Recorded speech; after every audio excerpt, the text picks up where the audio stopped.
एक मोठी अपडेट येते आणि ती म्हणजे पूजा खेडकर यांचा प्रशिक्षणाचा कालावधी संपुष्टात आणण्यात आलेला आहे।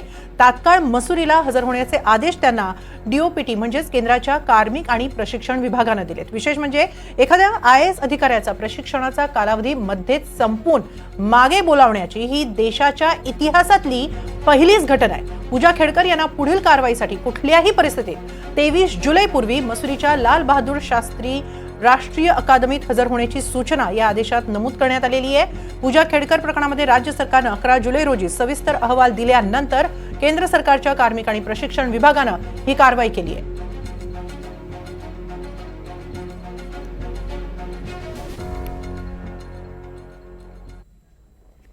यानंतर या सगळ्या प्रकरणासंदर्भातली महत्त्वाची माहिती पाहूया। सुहास दिवसे यांनी पत्र लिहून पूजा खेडकर यांची तक्रार केली होती। त्यातले महत्त्वाचे मुद्दे आपण पाहतो आहोत। पूजा खेडकरांनी खासगी ऑडी गाडीवर शासनाचा अंबर दिवा लावला। पूजा खेडकरांनी उपजिल्हाधिकारी कार्यालयात ताब्यात घेऊन स्वतःचं कार्यालय थाटलं। पूजा खेडकरांनी उपजिल्हाधिकारी कार्यालयाच्या बाहेर आयएएस नावाचा फलक लावला।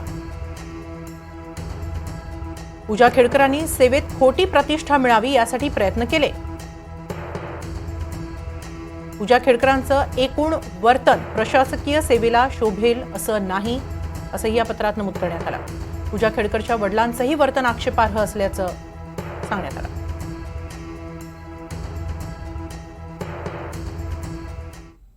पूजा खेडकर प्रकरणी तक्रार करणारे सुहास दिवसे नेमके कोण आहेत पाहूया।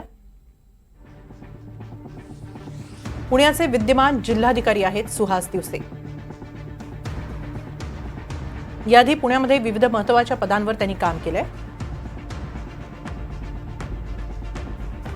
पीएमआरडीए आयुक्त, खेड प्रांताधिकारी अशा जबाबदाऱ्या त्यांनी पार पाडल्या। 2009च्या आयएएस बॅचचे ते अधिकारी आहेत।